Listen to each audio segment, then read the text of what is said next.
Je bénis le Seigneur notre Dieu du fait que le dimanche, j'étais venu rapidement pour une vidéo, mais aujourd'hui, comme j'ai reçu beaucoup des appels sur ça, je viens pour essayer un peu d'éclairer les choses. Notre République, RDC, qui est réellement Dieu, en a parlé même 700 ans avant la venue de Jésus. C'est un pays, comme nous le savons tous, un pays prophétique dont Dieu a placé toutes les richesses, voulant que son peuple puisse vivre dans l'équilibre pour que sa bonne nouvelle puisse être prêchée comme il se doit, sans esprit de la cupidité, sans esprit d'un mobile quelconque, mais tout soit fait comme il se doit. Mais la RDC, que le Seigneur notre Dieu a donné un pays que nous savons très bien est un pays prophétique dont le peuple de Dieu remet le pays chaque année entre les mains de Dieu. Souvenez-vous des prières des stades, des prières de palais du peuple, des prières, tous ceux qu'on remet entre les mains du Seigneur.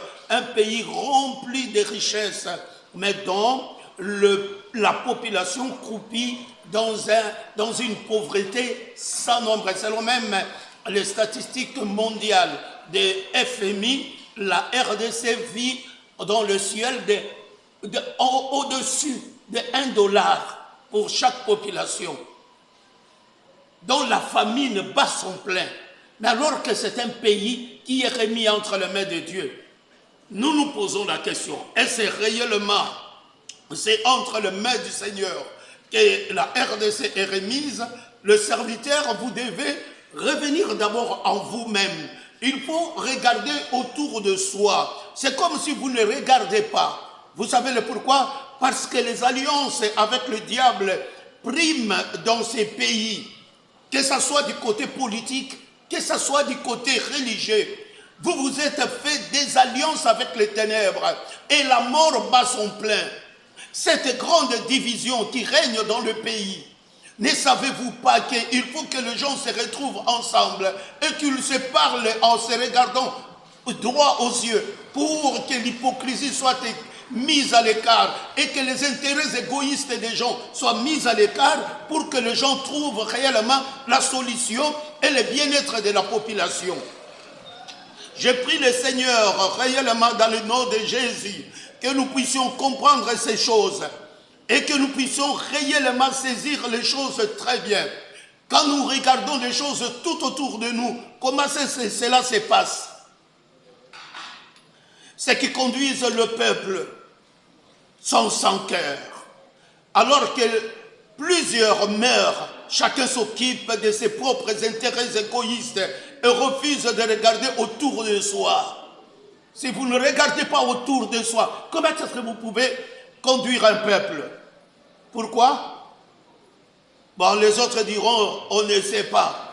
Mais en réalité, pour ceux qui se disent serviteurs et servantes de Dieu, chacun vive dans ses propres intérêts, s'adresse à Dieu des prières remplies, de biens personnels. Le peuple est en train de mourir, mais le pasteur s'enrichit illicitement au détriment du peuple. Et c'est ainsi que nous voulons que l'évangile de Jésus, qui est l'évangile de la récréation de l'homme, pour que l'homme retrouve la nature de celui qui l'a créé. Parce qu'en Jésus, nous ne recevons pas un nom, nous recevons le modèle de celui qui nous a créés, le modèle de Christ en nous. C'est ça ce qui est la base de l'évangile de Jésus. L'évangile de Jésus, ce n'est pas la satisfaction ou la jouissance charnelle. Non, l'évangile de Jésus, c'est l'homme se retrouve et retourne au modèle de celui qui l'a créé. Mais jusqu'à quand vous regarderez le peuple de Dieu mourir et vous vivez chacun selon ses désirs, les désirs égoïstes.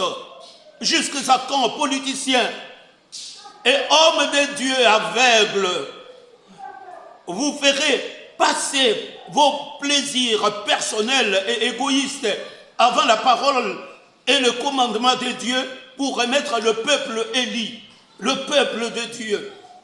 Le peuple que Dieu a choisi a ses droits. Comment ce peuple ne peut pas vivre ses droits?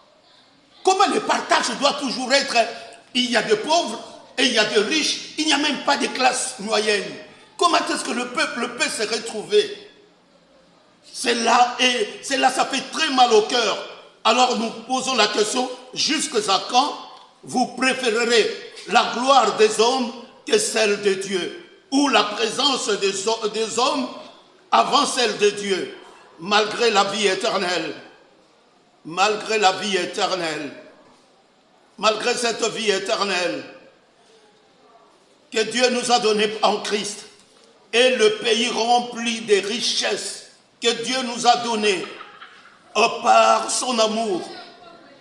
Vous préférez les astuces du monde, les artifices du monde. C'est ça ce que vous préférez. Vous préférez être acclamé par un peuple pauvre, acclamé par un peuple meurtri, acclamé par un peuple qui ne se retrouve pas. Comment c'est là? Que le Seigneur vous bénisse. Que le Seigneur vous donne instruction. Ça, c'était une première partie. Je reviens avec la deuxième. Que le Seigneur vous bénisse. C'est bien.